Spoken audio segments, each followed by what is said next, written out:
bombs and the machine guns and all the stuff people used to kill each other during World War I. So they had a lot of time to think about stuff during the 20s, the Roaring 20s, and by the time the Great Depression hit, they figured that it was curtains on capitalism and free enterprise, and that they needed to do something to correct the situation. So they set about purposely on a plan to create an alternative economic system. This is where it's different and than anything else we've ever seen in the world. When I say an economic system, the current price-based economic system that we know and we grew up with and we're perfectly comfortable with, where supply and demand determines the price of goods in the marketplace, where people are free to make a better mousetrap if they can, and consumers are free to choose mousetrap A or mousetrap B or mousetrap C or whatever they fancy. The price-based economic system, the technocrats believed, was completely outmoded, doomed to failure, and it needed to be replaced by another kind of economic system altogether. Their economic system was to be based on energy. Energy. And the logic was that everything in life takes energy to happen. Now, if there was no machines and no electricity, you simply have manpower. U equals one manpower. If you had a horse, you had 1 horsepower. If you had a team of 4 horses, you had 4 horsepower. And they would argue that the addition of energy into society was essential to all economic activity. So what better way to control economic activity than through the control of energy? And the technocrats, while they were at Columbia University, actually cooked up a scheme for an energy currency that was to be issued to people, kind of like a script in a way, a little bit like food stamps are issued today. And they envisioned making a forecast of all the energy that would be produced in the next month or 3-month period. And they would simply divide that by the population and send out a ration of energy credits to all the people in that society. The idea would be then you could take your energy credits down to the store and buy stuff according to the energy that it went in to make that stuff. So a shirt, for instance, you could think theoretically that a shirt was grown by a farmer who maybe had a tractor and he had to ship it to a cotton gin, and they had to put it on a boat, and somebody else sewed it up on a sewing machine. That all took energy. It finally got sent out to a store, and you ended up buying it down at Target or wherever, Walmart or something. You bought the shirt.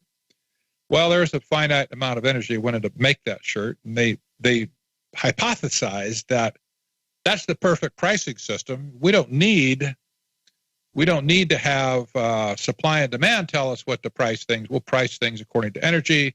Everybody will get their fair share of energy in the system.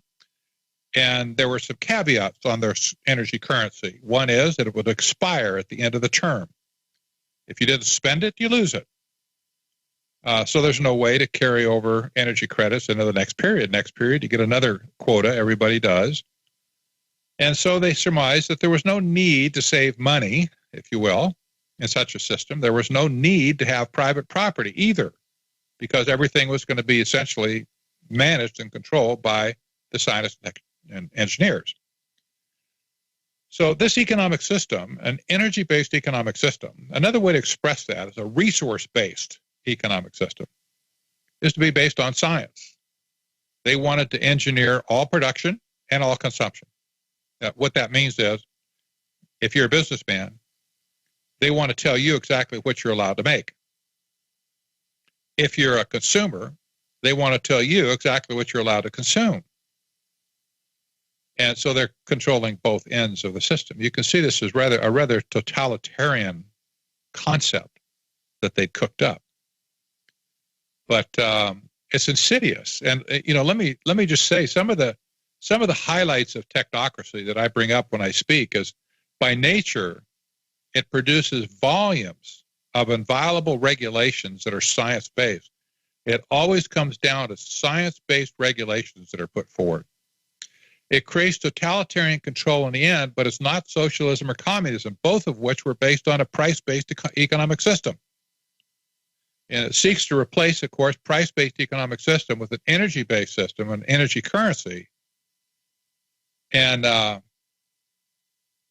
having said that, let me read you from the Technocracy study course, which was written in 1934 by the two co-founders of Technocracy Incorporated. Okay. Howard Scott was one guy. The other guy was M. King Hubbard. That's not the Scientology Hubbard. It's M. King Hubbard. And M. King, you might remember if you know a little bit about oil history. In 1954, he was the guy that came up with the peak oil theory that said that we were going to run out of energy someday when reserves cannot be discovered fast enough to take care of demand, et cetera. And so M. King Hubbard later, 20 years after this, became kind of a founding father of the eco movement.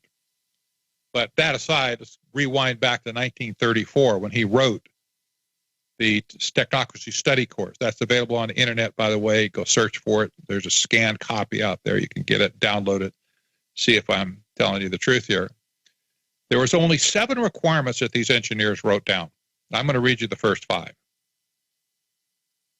Engineers do that. We give an engineer a project, he makes a list of requirements. That's just a knee-jerk reaction for an engineer or a scientist.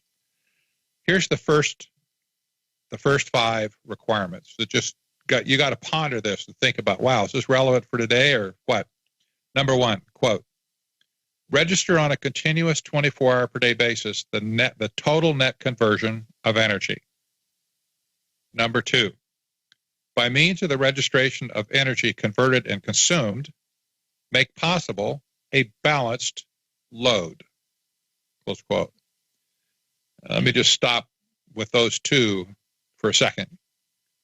Can you sense the idea of smart grid in those first 2 requirements? By means of the registration of energy converted and consumed, make possible a balanced load. This is the language that we hear from our utility companies today, thanks to President Obama's launching the smart grid project back in 2009 with stimulus money. And the utility companies were glad to take all that stimulus money and shove these smart meters down our throat. Well, I'll suggest to you, this is clear evidence that the technocrats are working this plan today, because that was the first 2 requirements that they had to meet in order for technocracy to succeed, was control over energy. Okay, let me read the next 3. Remember, there's only 5 I'm going to give you here. Number 3, quote, provide a continuous inventory of all production and consumption. Number 4, quote, provide a specific registration of the type, kind, etc., of all goods and services where produced and where used. Number 5, quote, provide specific registration of the consumption of each individual, plus a record and description of the individual, close quote. There's the first 5 requirements of technocracy. The first 2 allude very directly to smart grid and the control over energy. The last 3 give you a panoramic view of what I call the total surveillance society. Provide a specific registration of the type, kind, etc., of all goods and services where used and where produced. Provide specific registration of the consumption of each individual. Think your credit card records, all your purchase records and stuff that are sucked up like so much dog hair off your rug in your house.